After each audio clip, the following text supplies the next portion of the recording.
Baik, selamat siang dan salam sejahtera buat kita semua. Terlebih dahulu saya perkenalkan, nama saya John Sunadi, Fakultas Kesehatan Masyarakat, dan saya mahasiswa kampus Muhammadiyah, Universitas Muhammadiyah Pontianak. Di sini saya melaksanakan kegiatan pembelajaran lapangan. Nah, di lokasi kegiatan itu Gang Tengkawang, RT 04 RW 06, Kelurahan Sungai Biung. Nah, jadi program kerja yang di sini saya merupakan pendamping RT siaga COVID-19. Ya, di mana di sini saya telah koordinasi kepada kelurahan, puskesmas, dan mereka setujui maupun sudah koordinasi kepada kepala RT.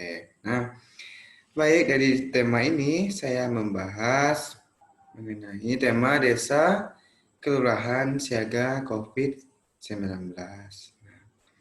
Jadi kita di sini akan membahas mengenai tentang COVID-19. Baik, terlebih dahulu kita melihat COVID-19, coronavirus.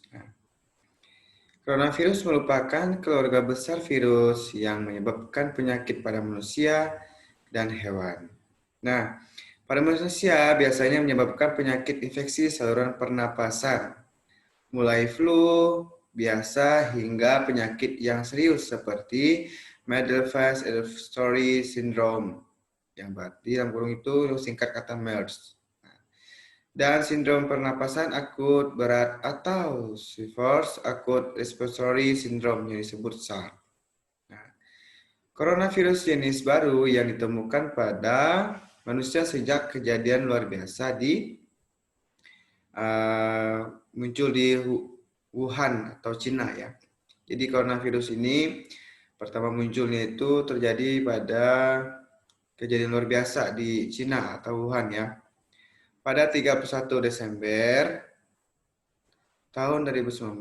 Nah, kemudian diberi nama Severe Acute Respiratory Syndrome coronavirus 2 atau SARS-CoV-2 dan menyebabkan penyakit coronavirus disease 2019 atau disingkat dengan COVID-19. Nah, jadi virus corona ini berasal ditemukan pertama kali itu di Wuhan, Cina, sehingga penyebarannya ke Indonesia maupun ya ke Indonesia ya sampai kita saat ini di Kalimantan Barat. Nah, jadi kita akan membahas bagaimana kita akan memutuskan rantainya, mencegahnya. Ya, kita lihat dulu. Kita lanjut ke berikutnya. Nah, ini salah satu dari virus corona bentuknya ya. Nah, seperti ini bisa kita lihat di gambar ini. Nah, kita bisa lihat belajar berikutnya ya. Oke, cara satunya agar kita dapat memutuskan rantai penyebaran virus corona, yaitu kita harus terapkan protokol kesehatan. Nah, protokol kesehatan yaitu terapkan protokol kesehatan guna untuk mencegah penularan COVID-19 untuk menyambut new normal. Nah, nanti kita bahas apa yang dimaksud dengan new normal. New normal adalah perubahan perilaku untuk tetap menjalankan aktivitas normal. Namun, ditambahkan menerapkan protokol kesehatan guna mencegah terjadinya penularan COVID-19. Nah, di sini, di mana kalau kita ingin menyambut new normal, maka kita harus terapkan dulu protokol kesehatan guna untuk mencegah terjadinya penularan COVID-19. Di mana new normal sebelum kita terjadinya wabah virus corona, di mana dulu kita melakukan aktivitas biasa, sehingga masuknya virus corona di daerah kita, maka itu akan berubah sadis gitu, di mana kita akan melakukan aktivitas tidak seperti biasa. Nah, jadi gimana caranya agar kita tetap melakukan aktivitas yang seperti biasa, yang dikatakan menyambut new normal, maka kita harus menerapkan protokol kesehatan. Gitu. Mari kita bersama-sama lawan COVID-19 ini. Nah, jadi kita bersatu melawan COVID-19. Mari kita berbagi untuk menyelamatkan nyawa sesama. Jadi dengan cara kita harus menerapkan protokol kesehatan. Nah, baik, kita akan membahas terkait lebih dalam lagi. Ayo lawan COVID-19. Nah, di sini kita. Ya, dengan cara gimana? Salah satunya menerapkan protokol kesehatan. Ya, dengan cara physical distancing atau jaga jarak fisik. Membatasi jarak fisik adalah salah satu langkah yang disarankan untuk mencegah penyebaran virus corona. Bukan berarti kita menjaga jarak fisik tapi tidak memutuskan silaturahmi. Nah, jadi ketika kita bukan berarti kita tidak memutuskan silaturahmi ya. Guna gimana agar kita tidak terjadinya penularan virus corona. Sehingga misalnya kita harus untuk sementara selama pandemi kita tetap menjaga jarak. Nah, jangan bersentuhan tangan dan bersalaman gitu. Walaupun jangan sampai kita memutuskan silaturahmi, maksudnya memutuskan persahabatan, memutuskan silaturahmi. Untuk sementara saja kita menjaga jarak. Karena tujuannya untuk memutuskan rantai penyebaran virus corona ini. Nah, baik bisa lihat baik pun di kantor, di tempat umum, kita harus tetap jaga jarak. Baik pun kita di masjid, ya. Nah, kita berikut lagi membahas hindari dari kerumunan. Ini salah satu juga untuk mencegah penularan COVID-19.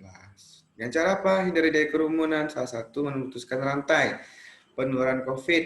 Nah, kerumunan yang dimaksud seperti misalnya kita ke mall, keramaian, pesta, pasar, dan lain-lain. Nah, jadi tujuannya apa? Agar kita tuh memutuskan rantai penularan COVID-19.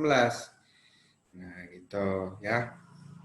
Seperti kita lihat di sini, salah satu ya di mall misalnya. Nah, ini sangat ramai sekali ya. Bahwa kita tidak tahu bukan berarti kita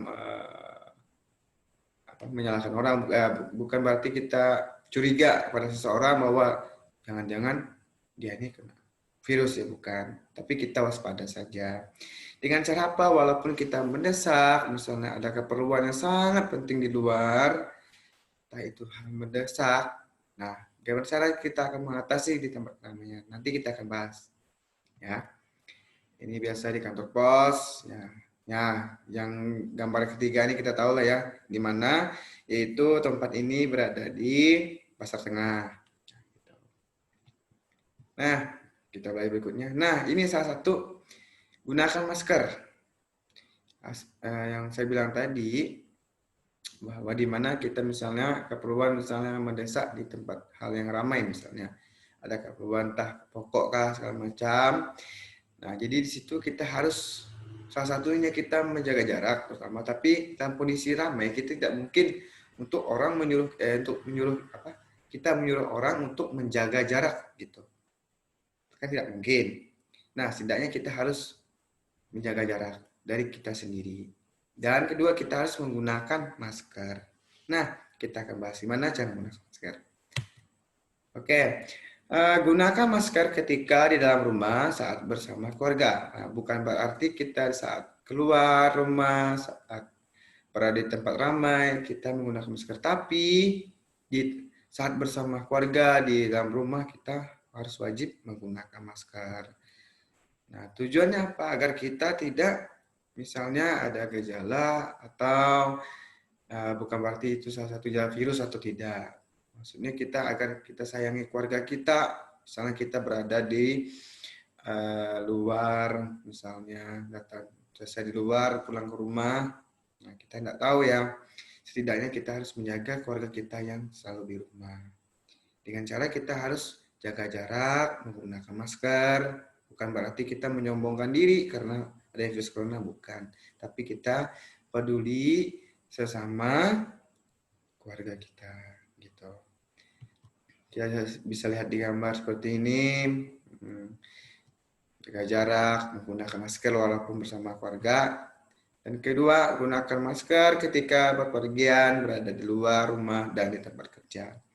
Nah, ketika misalnya kita ke pasar, kita kerja, kita berada di jalan, semacam keluar dari rumah, kita harus menggunakan masker. Itu salah satunya, ya. Maupun di tempat kerja, kita menggunakan masker juga. Nah, di tempat kerja, kita wajib menggunakan masker juga. Ya. Nah, kita akan bahas berikutnya lagi, yaitu terapkan mencuci tangan. Ini sangat penting juga, salah satu untuk mengurangi atau untuk memutuskan rantai penularan virus corona. Nah, terapkan mencuci tangan itu setelah melakukan aktivitas di luar atau di dalam rumah, lakukan mencuci tangan menggunakan sabun atau sanitizer.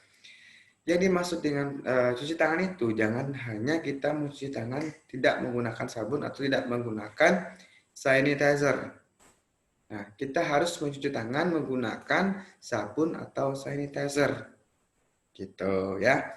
Jadi sebelum kita melakukan aktivitas maupun sesudah melakukan aktivitas, kita harus mencuci tangan terlebih dahulu sehingga kita tidak terkontaminasi dan kontak dengan sesuatu yang di luar atau kita melakukan aktivitas di luar. Jadi sehingga kita melakukan aktivitas lagi dari luar ataupun melakukan aktivitas lagi kembali dengan alat yang baru, misalnya kita bekerja, kita harus cuci tangan dulu sebelum melakukan aktivitas ataupun melakukan pekerjaan. Nah, seperti gambar di sini ya, kita cuci tangan. Nah, yang kedua, kita sebelum dan sesudah bekerja, lakukanlah mencuci tangan sebelum melakukan aktivitas selanjutnya. Nah, jadi misalnya salah satu contoh, kita selesai bekerja, ya kan? Sudah bekerja, maksudnya sebelum bekerja ataupun dan sudah bekerja. Nah, sebaiknya kita harus melakukan cuci tangan dulu menggunakan sabun atau sanitizer sebelum kita melakukan pekerjaan yang lain. Nah, sehingga tujuannya apa? Agar kita tidak membawa dari virus ataupun kuman yang berada dari tempat kerja sebelumnya. Itu tujuannya, ya. Seperti lihat di gambar seperti ini, nah, kita akan lihat. Nah, kita akan belajar berikutnya lagi mengenai sediakan tempat cuci tangan di depan rumah. Ini sangat penting dianjurkan, wajib kita terapkan dan kita sediakan. Nah, tujuannya apa? Adalah salah satu mencegah penyebaran virus corona ketika orang lain yang bertamu ke rumah kita, maka dari itu kita sediakan tempat cuci tangan di depan rumah. Itu sangat perlu dan sangat penting ya. Tujuan apa? Ketika misalnya keluarga kita maupun sahabat kita, teman kita, sebelum mereka masuk ke dalam rumah, kita harus peringatkan mereka cuci tangan terlebih dahulu, ya. Agar tujuan apa? Ketika mereka tidak mencuci tangan atau kita tidak menyediakan tempat cuci tangan di depan rumah, pasti bahkan mereka tidak mencuci tangan gitu. Karena mereka akan berada di luar rumah. Kita tidak tahu ya apa yang mereka lakukan di luar sana ketika mereka bertamu ke rumah kita, tidak mencuci tangan sehingga mereka di mana mereka duduk atau menyentuh sesuatu atau melakukan aktivitas di rumah kita. Nah, sehingga mereka pasti bersentuhan dengan berkontak dengan benda yang ada di rumah kita. Sehingga ketika kita sadari nanti, tanpa kita sadari ya, kita berada di tempat yang sama di mana tempat mereka duduk, tempat melakukan aktivitas misalnya. Nah, di situ kita akan melakukan aktivitas juga, menyentuh kontak yang di mana kontak tersebut telah disentuh orang yang telah bertamu ke tempat kita. Nah, maka diperlukan sediakanlah tempat cuci tangan di depan rumah, ya, demi untuk mencegah penyebaran virus corona. Nah, kita bisa lagi melakukan aktivitas di rumah atau bahasa baru itu stay at home. Nah, ya, tujuannya apa misalnya? agar kita menghindari dari kerumunan atau kontak sesuatu dengan individu. Ya, misalnya melakukan aktivitas rumah itu seperti bekerja di rumah. Nah, ya kita bisa lihat di sini bekerja di rumah. Terus bagi yang masih belajar, siswa, siswi yang masih belajar bisa belajar di rumah. Misalnya seperti kita lihat di gambar ini, menggunakan aplikasi yang baru, misalnya Zoom, aplikasi apa itu ya. Nah, tujuannya apa? Untuk menghindari kerumunan, kontak langsung antar individu supaya dapat memutuskan rantai penularan COVID-19. Itu tujuan dari melakukan aktivitas di rumah atau stay at home. Ya. Nah, di mana kita ketahui seperti sebelumnya terjadinya virus corona di Indonesia, kita melakukan terus bekerja normal. Kita bisa dekat dengan teman sekerja, kita bisa nyantai di mana berteman sekerja, ya kan? Bahkan kita biasanya meminjam suatu peralatan yang diperlukan untuk suatu pekerjaan.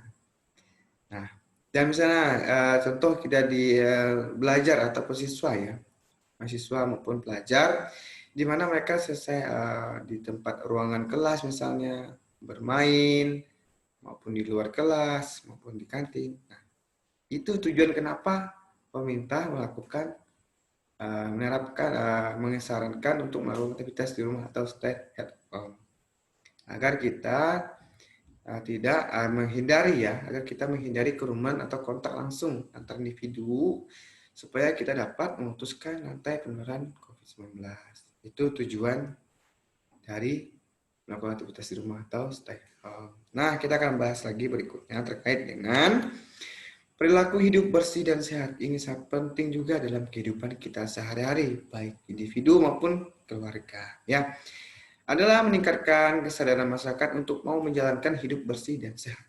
Itu salah satu definisi dari perilaku hidup bersih dan sehat. Nah, setiap anggota keluarga mampu meningkatkan kesejahteraan dan tidak mudah terkena penyakit. Itu salah satu tujuan dari perilaku hidup bersih dan sehat. Ya. Dan rumah tangga sehat mampu meningkatkan produktivitas anggota rumah tangga. Nah, ketika kita sehat, baik individu maupun diri kita sendiri maupun keluarga kita. Jadi kita melakukan aktivitas maupun produktivitas anggota keluarga kita tetap sehat dan terjaga. Kita bisa terhindar dari suatu gangguan penyakit. Gitu ya. Nah, anggota keluarga biasa untuk menerapkan pola hidup sehat. Nah, jadi anggota keluarga itu harus terbiasa menerapkan perilaku hidup bersih dan sehat. Misalnya perilaku hidup sehari-hari harus tetap sehat, kita terbiasakan harus makan sehat, bersih, lingkungan sehat, rumah yang sehat, ya. Nah, jadi dan anak dapat tumbuh sehat dan tercukup gizinya. Apalagi yang mempunyai masih anak maupun masih balita, masih umur belasan tahun, di bawah 10 tahun, itu perlu kita terapkan perilaku hidup bersih dan sehat agar anak kita tetap tumbuh sehat dan gizi yang tercukupi. Misalnya membawa rutin posyandu segala macam ya. Itu tujuannya ya. Baik, kita akan lanjut lagi mengenai dengan terapkan etika batuk. Nah, ketika kita, setahu kita ya, ketika kita tidak menerapkan etika batuk, misalnya ini salah satu contoh, kita berada bersama teman kita. Ketika kita batuk, kita tidak, misalnya tidak ditutup, kita batuk langsung batuk itu. Apa perasaan kita? Pasti teman kita tuh pasti marah. Entah dibilangnya kita batuk sembarangan lah, ya kan? Nah, apa salah satunya kita terapkan tujuannya apa? Ya. Bentuk ya kita bisa lihat dulu. Tetap terapkan etika batuk adalah tata cara batuk yang baik dan benar dengan cara menutup hidung dan mulut dengan tisu atau lengan baju sehingga bakteri tidak menyebar ke udara dan tidak menular ke orang lain. Nah, itu salah satunya dari kita menerapkan etika batuk agar kita tidak menyebarkan bakteri atau virus ke orang lain yang berada di sekitar kita. Nah, apa yang dimaksud gimana cara menerapkannya? Nah, kita misalnya batuk maupun bersin, kita menggunakan tisu. Ada juga menggunakan atau lengan baju, misalnya seperti ini, lengan baju ya, kita batuk seperti ini. Nah, ketika kita batuk atau bersin menggunakan tutup dengan tangan, itu sama juga, kita menyebarkan virus juga atau bakteri. Di mana tangan kita ini bersentuhan dengan sesuatu dan berkontak dengan langsung dengan sesuatu benda, baiklah itu kita bersalaman sama teman tadi ya, nah itu tidak boleh. Jadi sebaiknya kita batuk menggunakan tutup dengan tisu atau lengan baju. Nah, kenapa ketika saat batuk atau bersin, maka kita dapat menyebar kuman dalam jumlah ribuan hingga jutaan ke udara. Dan di saat yang sama orang yang berada di sekitar kita, sehingga mereka terhirup udara yang sudah mengandung kuman akibat dari batuk maupun bersin. Nah, jadi ketika kita batuk atau bersin, kita menyebarkan kuman dalam jumlah ribuan hingga jutaan ke udara. Jadi, kuman yang berasal dari kita batuk tersebut bersihkan atau dia mengapung di udara atau menguap di udara. Sehingga kita berada bersama keluarga atau teman kita tadi, maka mereka menghirup udara yang telah kita batuk atau udara yang terkontaminasi oleh kuman ataupun virus tadi, sehingga menyebarlah ke mereka. Maka disarankan kita perlunya ketika batuk, misalnya saat batuk kita menggunakan tisu maupun batuk dengan tutup lengan baju. Nah, baik, kita akan berikut. Nah, di sini akan kita bahas pola makan yang sehat. Nah, pola makan yang sehat salah satu di mana kita tujuannya adalah untuk menjaga kekebalan sistem imun atau antibodi kita, ya, menjadi kuat sehingga kita tetap sehat. Itu yang dimaksud dengan kita melakukan pola makan yang sehat. Agar kita tetap sehat, agar kita sistem imun kita kuat, bisa melawan maupun virus ataupun bakteri yang masuk ke tubuh kita, sistem imun kita tetap kuat untuk melawannya. Nah, dengan cara apa? Jangan pernah melewatkan sarapan. Ya. Dan kedua, makan dalam jumlah lebih sedikit namun sering. Tidak perlu hitung jumlah kalori yang masuk ke tubuh, hindari mengkonsumsi makanan yang sama setiap hari, imbangi dengan banyak minum air putih. Jadi ya, jadi apalagi kita yang maaf, yang masih lanjut usia ya, maksudnya udah lansia, kita harus tetap menerapkan pola makan yang sehat ya. Gimana? Misalnya kita sarapan pagi-pagi, walaupun kita makannya sedikit, tapi kita harus sering kan. Terus juga hindari konsumsi makanan yang sama ya setiap hari. Jadi misalnya contoh seperti ini, makanan yang sama ya setiap hari ya. Misalnya hari ini makan Indomie, besoknya makan Indomie, dan seterusnya makan Indomie, itu tidak boleh. Misalnya yang baik itu hari ini sayurnya beda, lauknya beda, besok lagi beda lagi. Itu dimaksud dengan makannya beda menu. Nah, imbangi dengan banyak minum air putih, itu sangat diperlukan juga.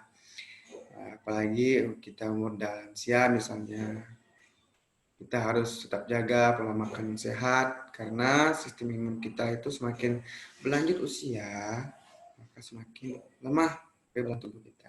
Maka kita perlukan cara makan yang sehat. Nah, walaupun di kondisi masa pandemi seperti ini, kita sangat turun dalam sistem ekonomi ya, di mana orang bekerja telah banyak kasus yang di PHK, tapi bukan berarti kita tidak menerapkan pola makan sehat. Kita setidaknya harus berusaha untuk menjaga pola makan sehat. Ya, oke, kita akan bahas selanjutnya lagi. Nah, ini yang terakhir yaitu dengan berolahraga.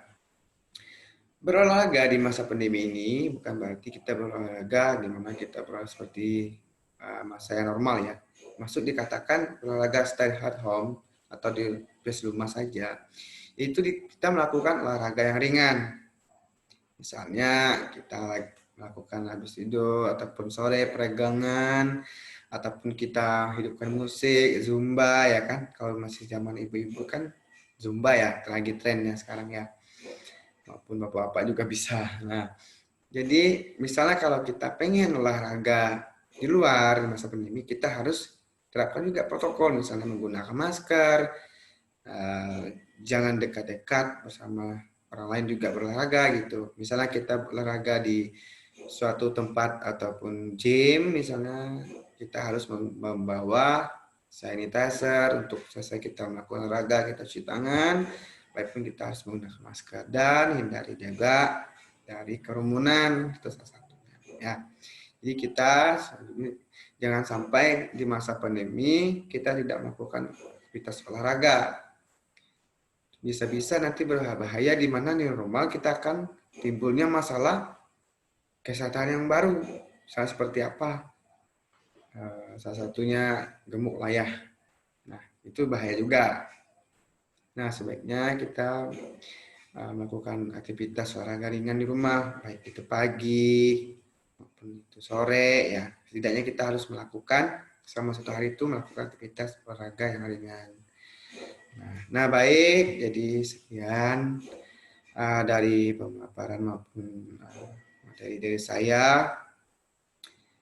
Semoga apa yang telah saya paparkan untuk Anda semua bisa bermanfaat, bukan berarti hanya bermanfaat untuk diri sendiri, tapi kita harus bekerja sama untuk melawan virus ini dan kita harus bermanfaat bagi buat orang lain juga. Di mana kita mendapatkan pengetahuan, nah nanti kita akan membagi dan menerapkan pengetahuan kepada orang lain juga. Guna gimana? Biar kita bekerja sama untuk melawan dan mencegah virus corona ini. Nah, semoga kita tetap sehat selalu. Kita harus tetap taat dengan protokol kesehatan, peraturan pemerintah, sehingga kita akan menyambut new normal yang baru. Di mana kita akan melakukan aktivitas bersama lagi, di mana kita akan melakukan bekerja bersama-sama dengan seperti normal. Nah, jadi sekian dari saya, kurang lebihnya mohon maaf, semoga ini bermanfaat bagi kita. Dan saya sarankan kita tetap selalu jaga kesehatan, terapkan protokol kesehatan, dan selalu menerapkan dan benarkan peraturan yang telah pemerintah berikan kepada kita. Baik, sekian dari saya, kurang lebih mohon maaf. Saya akhiri, selamat siang.